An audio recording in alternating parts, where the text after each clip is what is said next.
దేశ రాజధాని వేదికగా పొలిటికల్ హీట్ పీక్స్ కు చేరింది. కాసేపట్లో పార్లమెంట్ వర్షాకాల సమావేశాలు ప్రారంభం కాబోతున్నాయి.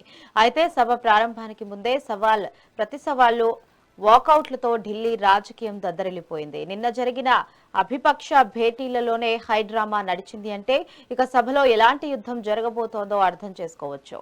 ఒకవైపు టీఎంసీ రియంబల్స్ వివాదం, స్పీకర్ వద్ద అనర్హత పిటిషన్లు పెండింగ్ లో ఉండగానే వారికి లోక్సభలో ప్రత్యేక సీటింగ్ కేటాయించడంపై విపక్షాలు తగ్గిమీద గుగ్గిలమవుతున్నాయి.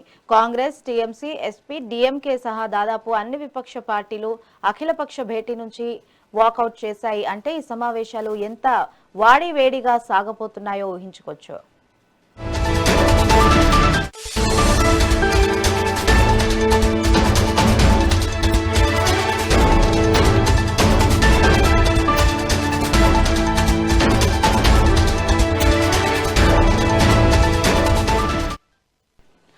అయితే మొదటి రోజు పార్లమెంట్ 2 బిల్లులు ప్రవేశపెట్టనున్నారు. సుప్రీంకోర్టు న్యాయమూర్తుల సంఖ్య 33 నుంచి 37కు పెంచే బిల్లు, వందే మాతరం గేయానికి జాతీయ గీతం హోదా కల్పించే బిల్లును లోక్సభలో ప్రవేశపెట్టబోతున్నారు.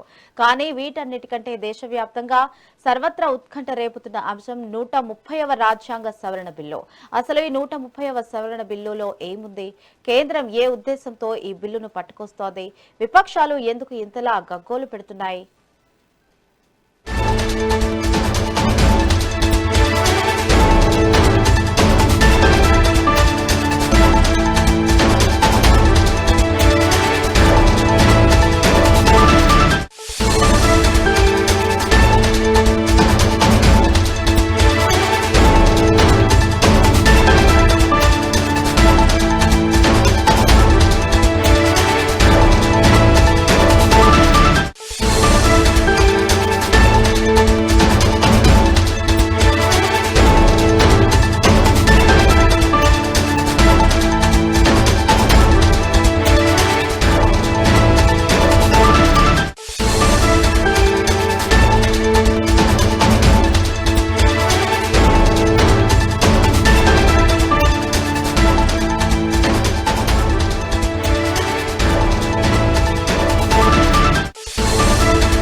అయితే వీటన్నిటికంటే దేశవ్యాప్తంగా సర్వత్రా ఉత్కంఠ రేపుతున్న అంశం 130వ రాజ్యాంగ సవరణ బిల్లు.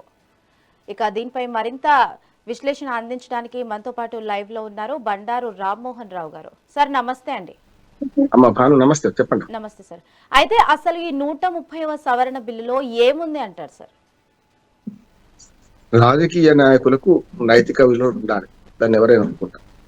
కానీ దాని పేరు మీద కక్ష సాధింపు చర్యలు కూడా ఉండొద్దు కదా అనేది నా అభిప్రాయం. యాక్చువల్గా 130 రాజ్యాంగ సవరణ బిల్లు ఏంటంటే, ఎవరైనా 2 సంవత్సరాల కంటే ఎక్కువ శిక్ష పడితే వాళ్ళ పదవి నుంచి వైదొలగాల్సిందంటే కావాల్సిందంటే ఇంకో సవరణ బిల్లు వచ్చింది. ఆల్రెడీ అమల్లో ఉంది. రాహుల్ గాంధీ పదవి కూడా అట్లాగే పోయింది.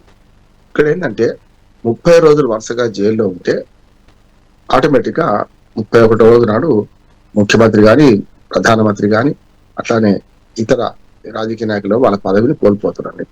ఇది మెడ మీద కత్తి పెట్టి నాట్యం చేయడం అంటున్నాడు. ఎందుకంటే మెడ మీద కత్తి పెట్టడం ఎందుకంటే, అధికార పార్టీ ఏదో కేసు పెట్టింది అనుకోండి, 2 సార్లు రిమాండ్ అయితే 30 రోజులు అయిపోతుంది. 14వసారి, 14వసారి, 3వసారి రిమాండ్ అయింది అనుకుంటే అది జైల్లో ఉండాల్సి వస్తుంది.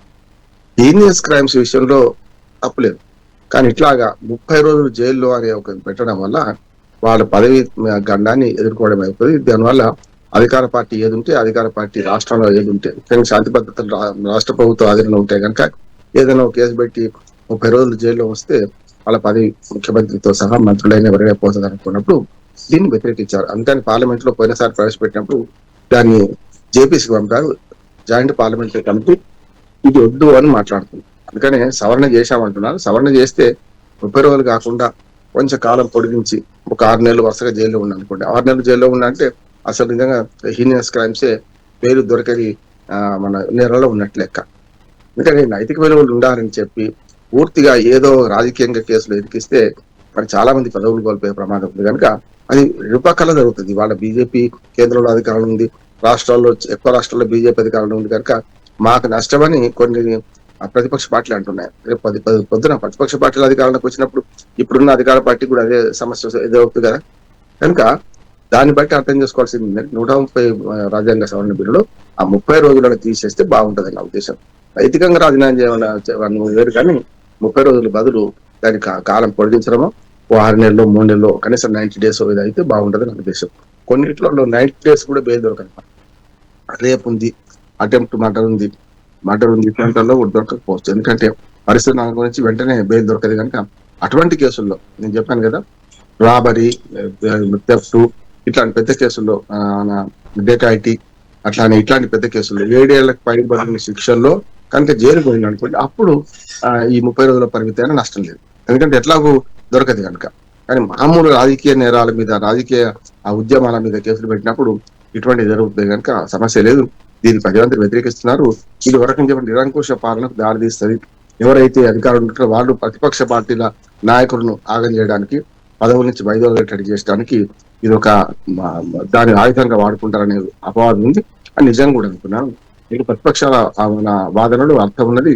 దీన్ని ఈ రూపకంగా ఆమోదిస్తే మాత్రం నష్టమే జరుగుతుంది. కానీ ఇప్పటికే చేతులు కాల్చుకుంది ఎన్డీఏ గవర్నమెంట్. మనం అక్కడ మొన్నటి మహిళా బిల్లు, డీలింపేషన్ బిల్లు ఇవన్నీ కలగలిపి రెండా బెల్లం కలిసినట్టు చేసి సమయం సందర్భం కాకుండా పెడితే ఏమైంది చూసారు, దిగిపోయింది. ఈ బిల్లు కూడా ఒకవేళ గట్టిగా ప్రయత్నం చేస్తే దిగిపోయే అవకాశం ఉంది కనుక ఆలోచించి పెట్టాలనుకుంటున్నాను. అయితే 130 రాజ్యాంగ సవరణ బిల్లును మళ్ళీ ఏపీసీ చేసిన సూచనల మేరకు కొన్ని మార్పులు చేస్తామంటున్నారు. ఆ మార్పులు కూడా మళ్ళీ పదవి పోయేటట్టే ఉంది కనుక దానివల్ల ఇప్పటికి వచ్చిన లీక్ అయిన పేపర్ వాళ్ళకి ఇస్తే వాళ్ళకట్లా ఒకవేళ ఏ మార్పులు అయితే కావాలనుకున్నారో ప్రతిపక్షాలు కొన్ని అవి చేస్తే అప్పుడు ప్రతిపక్షాలు ఆటోమేటిక్ అంగీకరిస్తాయి. కానీ ఏదైనా రాజకీయ కక్ష సాధింపు చర్యల వల్ల చేయడానికి ఇది వీలవుద్దని మాత్రం అవి కరాఖండిగా చెప్పొచ్చు. ఓకే సార్, ఇంకోటి ఏంటంటే అసలు కేంద్రం ఏ ఉద్దేశంతో ఈ బిల్లును తీసుకొస్తుంది అంటే ఏం చెప్తారు సార్? ఖచ్చితంగా రాజకీయ కక్ష సాధింపే. ఇప్పుడు ప్రతిపక్ష పార్టీల ముఖ్యమంత్రులు మహా అయితే పట్టుమని 1000 మీద లెక్క పెట్టే మంది కంటే ఎక్కువ లేరు చూస్తున్నాం కదా. కేరళ, అట్లానే కర్ణాటక, తెలంగాణ, హిమాచల్ ప్రదేశ్ ఈ 4 రాష్ట్రాలు కాంగ్రెస్ ప్రభుత్వాలు ఉన్నాయి. మా అయితే తమిళనాడు లాంటి రాష్ట్రంలో విజయ్ లాంటి ఈ కాంగ్రెస్ వ్యతిరేక పక్షం అనొద్దు కానీ వాటిలో వాళ్ళు ఉన్నారు.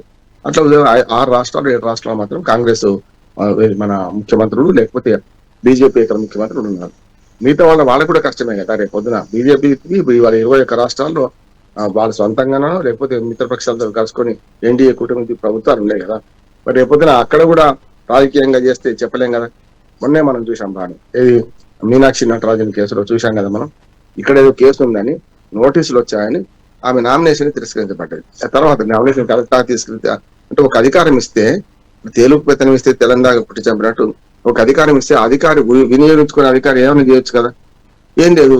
రేపు పొద్దున కింది కోర్టులు కూడా వరుసగా 2 సార్లు పోయి 3వ డిమాండ్ అట్లా కంటిన్యూ చేశాను అనుకోండి. 30 రోజులు అయిపోతే 31 రోజులు ఆటోమేటిక్ పదవి పోతుంది అంటే మరి కష్టం కదా అంటున్నాను. ఎందుకంటే ఉద్దేశం మంచిదేం కాదు. ఉద్దేశం ఖచ్చితంగా రాజకీయ పక్షాలను, ఎదుటి పక్షాలను, ప్రతిపక్షాలను ఇబ్బంది పెట్టే చట్టమే నేను అంటున్నా. అది సరైనది కాదంట. సార్ ఇంకోటి ఏంటంటే అసలు విపక్షాలు ఎందుకు ఇంతలా కగ్గోలు పెడుతున్నాయి సార్? అదేనమ్మా, తమ దాకా వస్తే కష్టం కదా. విపక్షాలు అంటే ఏంటంటే పదవిలో ఉన్నదే కొద్ది మంది. ఆ పదవిలో ఉన్న మంత్రులను, ముఖ్యమంత్రులను లేకుంటే ఇతర పదవుల్లో ఉన్న వాళ్ళందరినీ కూడా ఇబ్బంది పెట్టడానికి దీన్ని వాడుకుంటుందని. ఇప్పుడు కర్రతోని మనం కత్తితోని కూరగాయలు పోయొచ్చు, మెడకాయలు పోయొచ్చు. కత్తి తప్పు కాదు, కోసేవాడికి తప్పు. కత్తిని వ్యతిరేకిస్తలేదు. కత్తిని ఎవరి చేతిలో ఉంటుంది అని దాని మీదే సమస్య వస్తుంది. అందుకనే వాళ్ళు చెప్పాను కదా, అధికారంలో కాంగ్రెస్ పార్టీ ఉంది మొన్నటి దాకా తెలంగాణలో. అధికారంలో కాంగ్రెస్ పార్టీ ఉండి కూడా కొన్నిసార్లు ఇట్లాంటి జరిగినప్పుడు మీనాక్షి నటరాజన్ కేసు మంచి ఉదాహరణ. ఆమె కేసు ఉందని కూడా తెలిసిందో తెలియదు అంటే నోటీస్ వచ్చింది, ఇగ్నోర్ చేశారు. అది ఎవరికో ఒప్పందించారు. ఆమె అయితే రాజ్యసభ సభ్యత్వం మన నామినేషన్ కోల్పోయింది కదా, నామినేషన్ అభ్యర్థిత్వం కోల్పోయింది కదా. అందుకని ఏమంటున్నాను అంటే ఇది అందరికీ వర్తిస్తుంది. రేపు పొద్దున అందరికీ కష్టమే అంటున్నాను. ఎవరి మీద కొడదామని ప్రయత్నం చేస్తే అది ఆయుధం ఎవరికైనా ఉపయోగపడుతుంది కదా, ఎదుటి వారి చేతులకు కూడా. మనం దొంగ వస్త్రం అని చెప్పి మనం కర్ర కత్తి మన ఇంటి పెట్టుకున్నాం, లోపలికి వచ్చిన అదే కర్ర అదే కత్తి మన మీద దాడి చేయొచ్చు కదా. ఇది కూడా అంతే అంటున్నాను. మీరు ఎవరైతే మంచి ఉద్దేశం అని చెప్తున్నారో వాళ్ళకు కూడా రేపు నష్టమే, వాళ్ళకు కూడా రేపు ఇటువంటి దానిలో నష్టమైంది అంటున్నాను. అందుకని మరొకసారి చర్చించి ఈ రూపంలో కాకుండా మరో రూపంలో దీన్ని పెట్టే ప్రయత్నం చేస్తున్నట్టున్నారు. అందులో కూడా మరి ఆబ్జెక్షన్స్ ఉంటే ప్రతిపక్షాలు తప్పనిసరి అభ్యంతరం పెట్టి, ప్రతిపక్షాల అభ్యంతరం ఒకటే, మీరు అధికారంలో ఉన్నారు, 21 రాష్ట్రాల్లో మీరు ఉన్నారు, మీ ముఖ్యమంత్రుల మీద మీ మంత్రుల మీద మీరు కేసులు పెట్టించుకోరు, పెట్టినా కూడా అది పోలీస్ స్టేషన్ రిజిస్టర్ కావు. కానీ మా ముఖ్యమంత్రుల మీద, ప్రతిపక్ష ముఖ్యమంత్రుల మీద, మంత్రుల మీద మీరు ఎట్లా కేసు పెట్టేయగలుగుతారు, అప్పుడు మాకు కష్టం కదా అనే మాట వస్తుంది. కనుక ప్రతిపక్షాలకే దెబ్బగా నేను అందరికీ అంటున్నాను, ఎవరు అధికారంలో ఉన్నా వాళ్ళు ప్రతిపక్షాలను నిర్వీర్యం చేయడానికి ఆపనే చేస్తారు, అప్పుడు ఇద్దరికి నష్టమైంది అంటున్నారు.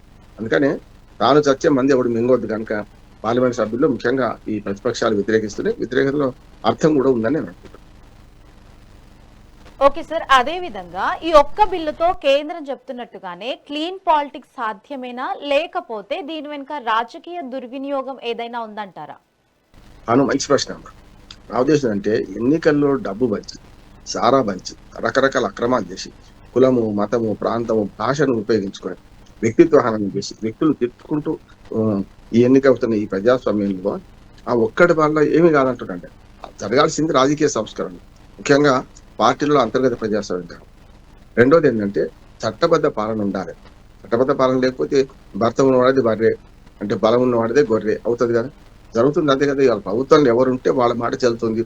మీ ప్రతిపక్షంలో కానీ మామూలు సామాన్య ప్రజలు పోలీస్ స్టేషన్ పోయి ఒక ఫిర్యాదు ఇస్తే అది రిజిస్టర్ కావాలంటే అక్కడ లోకల్ లీడర్ చెప్పకుండా రిజిస్టర్ అయిపోలేదు, చూస్తున్నాం కదా మనం. అంటే ప్రజాస్వామ్య హక్కులు కాపాడాలంటే చట్టాలు మంచి ఉండాల్సింది కాదంటే, కానీ అంతర్గత ప్రజాస్వామ్యం లేని పార్టీలు, డబ్బు సారా పంచి గెలుస్తున్న పార్టీలు దీన్ని ఎట్లా పరిరక్షిస్తాయి? మీరు ఒక పని చేయండి, డబ్బు సారా లేకుండా ఎన్నికలు జరిపే ప్రయత్నం చేస్తుందా? సాధ్యమవుతుందా? ఇవాళ సామాన్యుడు రాజకీయాలు పోటీ చేసే పరిస్థితి ఉందా?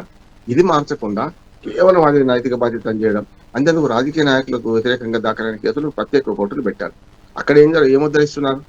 ఇప్పుడు చాలా మంది రాజకీయ నాయకుల మీద అటువంటి కేసులు ఉన్నాయి కదా. ఉదాహరణకు ప్రతిపక్షంలో ఉన్న తెలంగాణలో కేటీఆర్, హరీష్ రావు, కేసీఆర్ వాళ్ళ మీద కేసులు ఉన్నాయి కదా. ఏదో ఒక నివేదిక వచ్చింది, దాని మీద కేసులు పెట్టారు కదా. కేటీఆర్ మీద అయితే కేసులు పెట్టారు కదా. అంటే రేవంత్ రెడ్డి గారి మీద అనేక కేసులు ఉన్నాయి కదా. ఇవాళ పాతవి కొత్తవి కలిపి ఓటుకు నోటు కేసు నుంచి మొదలు పెడితే అవి ఏమన్నా జరుగుతున్నాయా?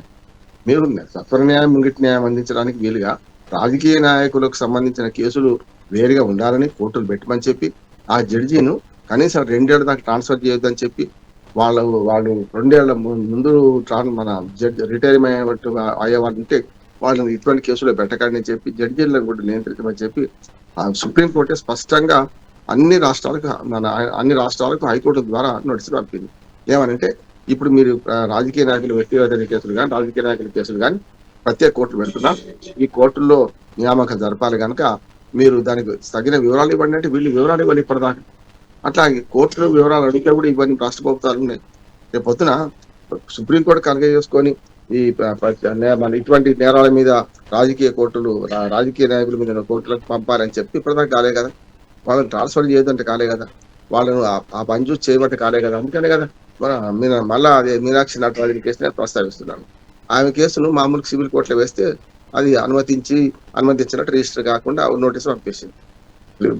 నోటీసు పంపిన తర్వాత మొన్న కదా ఆమె అభ్యర్థిత్వం క్యాన్సిల్ అయిన తర్వాత కదా తుప్ప ఇది కేసు ఇలా కాదు, మీరు ప్రజాప్రతినిధి కోర్టుకు పోండి తిరస్కరించారు. ఆ పని మొదలై చేసి సమస్య ఉండకపోయింది కదా. ఇప్పుడు రాజకీయ నాయకుల కోసం ప్రత్యేకమైన కోర్టులు పెడుతున్నా అవి పనిచేస్తారు సరిగ్గా. అట్లాగే న్యాయ వ్యవస్థలు కూడా లోపాలు ఉన్నాయి.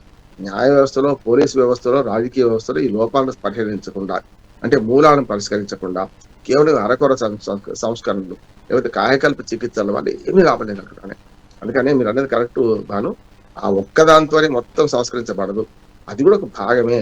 దాన్ని రాజకీయ కక్ష సాధింపు కోసం వాడుకుంటారు రేపు పొద్దున అని ప్రతిపక్షాల అభ్యంతరం. అది కాదనడానికి ఏం లేదు, పైకి ఎన్ని చెప్పినా లోపల వాడేది వాళ్ళే కదా. వాళ్ళంటే వాళ్ళే కాదు, వీళ్ళు కూడా వాడవచ్చు రేపు పొద్దున. ఉదాహరణ తెలంగాణలో, కర్ణాటకలో, తమిళ మన కేరళలో, హిమాచల్ ప్రదేశ్లో కాంగ్రెస్ ప్రభుత్వాలు ఉన్నాయి. మరి కాంగ్రెస్ ప్రభుత్వాలు ఉన్నప్పుడు శాంతి భద్రత సంగతి వాళ్ళే కదా. బీజేపీ వాళ్ళతో పాటు వాళ్ళ మీద కూడా కేసులు పెట్టి పదవులు ఊడబికొచ్చు కదా, రేపు కష్టం కదా. అందుకని మనం ఏదైతే మంచి చేద్దాం అనుకుంటామో మనకు మంచి జరిగేటట్టు చూడాలి. అట్లాగే ఎదుటి చెడు చేద్దామంటే మనకు కూడా చెడు జరగవచ్చు కదా. అందుకని ఎదుటివారిని వేధించడానికి ఇట్లాంటి చట్టాలు చేస్తే రేపు కష్టమే కనుక దీన్ని ప్రతిపక్షాలు వ్యతిరేకించడం అనేది ప్రజాస్వామ్యవాదులు వ్యతిరేకిస్తున్నారు. ఆ రాజకీయ నాయకులు బాగుండొద్దు, నైతిక విలువలు ఉండొద్దని మేము అంటలేము. కానీ రాజకీయ నాయకులు బాగుండాలంటే మొదలు నేను చెప్పినవన్నీ మునువు బాగుండాలి కదా. రాజకీయ పార్టీలు దుర్మార్గంగా మీరు టికెట్లు ఇచ్చేటప్పుడే అమ్ముకుంటున్నారు. ఇంత ఇంత నీ కులమేంటి, డబ్బు ఇంత పెడతావు, ఇదే కదా వాళ్ళు అడిగేది. దాని ప్రకారం వస్తుంది కదా రాజకీయాల్లో. ఒక సైనికుడిగా పనిచేసిన కార్యకర్తలకు ఎక్కడ విలువ ఉంది? ఏ పార్టీలో అంతర్గత ప్రజాస్వామ్యం ఉందా? దాన్ని బట్టి టికెట్లు ఇస్తున్నారా? అందుకనే ఎన్నికల విధానమే తప్పున్నాం. ఇప్పుడున్న ఎఫ్పిటిపి ఫాస్ట్ ద పోస్ట్ అని ఎఫ్పిటిపి రక్షణ విధానం అంటే ఒక్క ఓటు ఎవరికి ఎక్కువ వస్తే వాడికి వస్తారు. అట్లా 10 మంది పోటీ చేస్తే 10 మంది తలా 12 సీట్లు 12 ఓట్లు పంచుకున్నారు అనుకోండి, లాస్ట్ 13 ఓట్లు వచ్చింది గెలుస్తారు. అంటే సమీప ప్రత్యర్థి కంటే ఒక్క ఓటు ఎక్కువ. 80 ఓట్లు వ్యతిరేకంగా ఉన్న ఆ 20లో ఎవరికి ఎక్కువ వస్తే వాడు గెలుస్తున్నారు. ఇది కాదు జరుగుతుంది. అందుకని దామాష పద్ధతి ఎన్నికలు రావడం, ఎన్నికల సంస్కరణ రావడం, ప్రజాస్వామ్యంలో ముఖ్యంగా ఈ న్యాయ సంస్కరణ రావడం, మనకు ఆ చట్టబద్ధ పాలనకు అవసరమైన ఏర్పాటు చేయడం అవిగా చేయాల్సింది. సామాన్యుడు కోర్టుకు పోయినా, మనకు మామూలు పోయినా న్యాయం ఖరీదైంది వాళ్ళ పరిస్థితి. డబ్బులు ఉంటే న్యాయవాదులు పెట్టుకోవచ్చు, డబ్బులు లేకపోతే జైలు పోతారు కదా. ఇప్పుడు అదే సమస్య. మీరు కేసు రిజిస్టర్ అయ్యి 2 సార్లు 3 సార్లు డిమాండ్ అయిందంటే 30 రోజు కాగానే ఆ పదవి ఆటోమేటిక్గా పోతుంది అంటే పేదవాళ్ళే పోతాయి, ఎవరెవరు నష్టపోతారు. అందుకని చట్టము రెండుకుల పదనంగా ఉంటుంది. ఆ పదనం ఎవరి మీద పడుతుంది ఎట్లా అనేది సమస్య. అందుకనే దాన్ని వ్యతిరేకిస్తున్నారు. ఇప్పుడు ఈ పార్లమెంట్ కూడా పాస్ కాదు అనుకుంటున్నాం. ఈ పార్లమెంట్ ఇది ఒకటే కాదు, మొన్ననే చూశాం కదా, మహిళా రిజర్వేషన్ బిల్లు, డీలిమిటేషన్ బిల్లు అవన్నీ కూడా ఫెయిల్ అయినాయి కదా. ఏమైంది చూసింది కదా. ఇవాళ అది కాకుండా న్యాయమూర్తుల సంఖ్య పెంచుదామన్నది చాలా మంచిది, అందరూ ఆమోదిస్తారు. ఉదాహరణ సుప్రీంకోర్టులో 33 మంది న్యాయమూర్తులు ఉన్నారు. ఇప్పుడు 37 చేస్తారు. నేను 37 కాదు 47 చేయాలని ఎవరు అంటున్నాను మిమ్మల్ని. ఇవాళ 1,000 కేసులు దాకా సుప్రీంకోర్టు పెండింగ్లు ఉన్నాయి అంటున్నారు. ఈ 1,000 కేసులు అంటే మొత్తం సుప్రీంకోర్టు, హైకోర్టు అన్ని కలిపి పెండింగ్లో ఉన్నాయి అంటున్నారు. ఎక్కడి నుంచి వస్తున్నాయి కేసులు పెండింగ్? అసలు మళ్ళీ ఇన్స్టిట్యూషన్ లేదు, కొత్తగా కేసు వస్తలేదు. కొత్తగా కేసులు భయపడి కోర్టుకు పోయినవాడు ఒకటే, కాటికి పోయినవాడు ఒకటే అనుకుంటున్నారు చాలా మంది. కానీ కోర్టుకు పోతలేదు. పోయిన కేసులు చూసుకుంటే, అందుకని పెండింగ్ కేసులు చూస్తున్నామా? అసలు కోర్టుకు రాని కేసుల సంఖ్య ఎంత? కోర్టుకు పోయి భయపడే అవసరం ఎందుకులే, రాజీ చేసుకుందామని ఎంతో ఇంత కోల్పోయినా సరే రాజీ చేసుకుందామని ఇంతమందికి అనుకోవడం లేదు. కనుక సుప్రీంకోర్టు, హైకోర్టు జడ్జీల సంఖ్య పెంచాలంటున్నా. కేవలం సుప్రీంకోర్టు జడ్జీలు 4 పెంచి మేము ఏదో ఘనకార్యం సాధిస్తామని లావలేదు. అది న్యాయ సంస్కరణలో భాగంగా ఇది చేయాలి. అంటే అంతర్గత ప్రజాస్వామ్యంలో పార్టీలు కనుక మెదలకపోతే, ముఖ్యంగా నిధుల వినియోగం కానీ చూస్తున్నాం కదా. ఇప్పుడు కల్వకుంట్ల కవిత తన సొంత పార్టీ, అంతకుముందున్న పార్టీ విమర్శిస్తుంది. 1,400 కోట్ల రూపాయలు ఎక్కడివి అంటుంది. అది వచ్చినాడైతే ఆమె కూడా చూసింది కదా. ఇట్లా ఇవన్నీ ఉంటాయి, ఒకటి కాదు. ఇప్పుడు 1,000 చూపెడితే తనకు 4,000 తన వైపు ఉంటాయి. కనుక ఎన్డీఏ గవర్నమెంట్ చేస్తున్నాయి 130 రాజ్యాంగ సవరణ ఉందో దానికి ఆమోదం లభించకపోవచ్చు అని అనుకుంటున్నాను. సరే, బుల్డోజ్ చేసి ఆమోదం లభించినా దానివల్ల రాజకీయ నాయకులు అందరూ నష్టపోతారు, పార్టీలకు అత్యధికంగా నష్టపోతారు కదా. ఇంకోటి ఏం లేదు, నైతిక విలువలు ఉండాల్సిందే. దానికి కావాల్సిన ఏర్పాటు పార్టీ పుట్టుక నుంచి, పార్టీ నుంచే రావాలి. ఇట్లా వట్టిగా చట్టాల ద్వారా బెదిరిస్తే లాభం లేదు. కొన్నిసార్లు ప్రెసిడెంట్స్ మనకు వస్తాయి. కొన్నిసార్లు చూడండి, ఇప్పుడు మనకు విశృంఖల సమాజం అనుకుంటూ అంటే అమెరికా లాంటి దేశంలో కూడా చిన్న సెక్స్ స్కాండల్ బయటపడితే వాళ్ళ పదవులు పోతున్నాయి. అమెరికా అధ్యక్షుడు లాంటి వాడు రాజీనామా చేస్తున్నాడు. బ్రిటన్లో 6వ ప్రధానమంత్రి మారాడు, ఇప్పుడు రేపు మళ్ళీ మారుతున్నాడు బ్రిటన్లో. కానీ నైతిక విలువలు అనేది రాసుకుంటే రావు, ఆచరణ చేస్తే వస్తాయి. అందుకని చాలాసార్లు వాటర్ గేట్ కుంభకోణం ఎంత 75 కోట్లు 76 కోట్ల రూపాయలు. అంటే 75 కోట్ల రూపాయలు, 75 కోట్లు బట్టి వేలు కాదు, లక్షలు కాదు. అటువంటి దాన్ని చేస్తే నిక్సన్ పదవి కోల్పోయిండు. అంత నైతిక విలువలు ఉంటే అవన్నీ జరుగుతాయి. కేవలం చట్టం రాసడం కదా అంటే అది ఎట్లా ఉంటుంది, ట్రూ స్పిరిట్ తో చెప్పిపోతే రేపు పొద్దున ట్రూ స్పిరిట్ తో పోవాలి. కానీ కేవలం సాంకేతికంగా పోతే రేపు పొద్దున అందరూ జైలు పోతారు, అందరూ పదవులు కోల్పోతారు. కష్టం కదా అంటున్నాను. Right, thank you sir Rammohan Rao గారు.